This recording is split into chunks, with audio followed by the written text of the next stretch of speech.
Before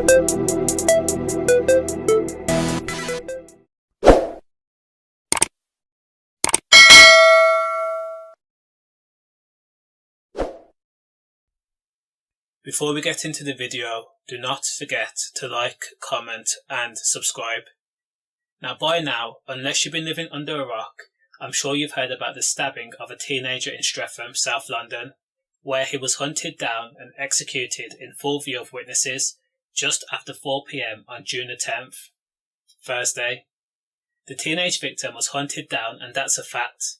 A gang of machete-wielding folks, up to 10 of them, had chased the 17-year-old victim 200 yards along Streatham High Road to Prentis Road in Streatham, where he was completely cornered and utterly outnumbered, and then for good measure they pulled out their machetes out of their trouser waistband and then stabbed him in the chest. Again, this is a 17-year-old teenager who had to come face to face with up to 10 angry and juvenile people, both men and women, holding bladed weapons, trying their damnedest to end his life. Imagine having that feeling of knowing you're going to die, thinking to yourself, please, please, please just let me get through the situation in one piece, and then to know that these pricks are going to kill you. If you did side to the victim, all the victim and the assailant had to do was have a fist fight.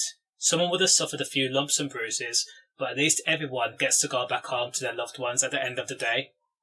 There's no fathomable reason to gang up on a teenager 10 to 1.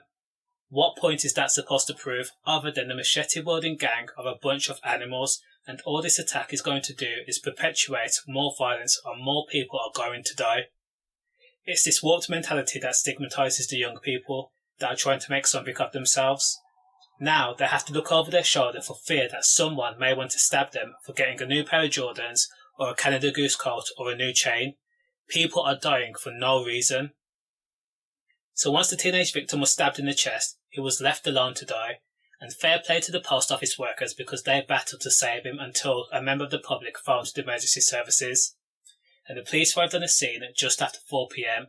to find the victim slumped against the wall, bleeding profusely, suffering from the severe stab wounds.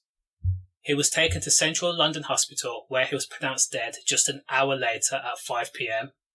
And just like that, another young life was lost, because people cannot control their temper.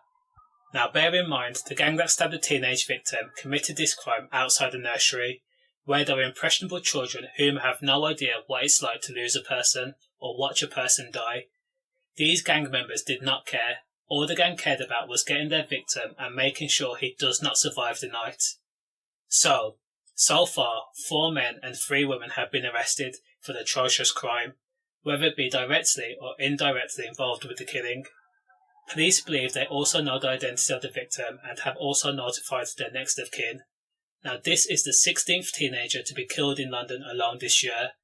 The violence is getting way out of hand. All I can say is condolences to the guy's family. Stay safe.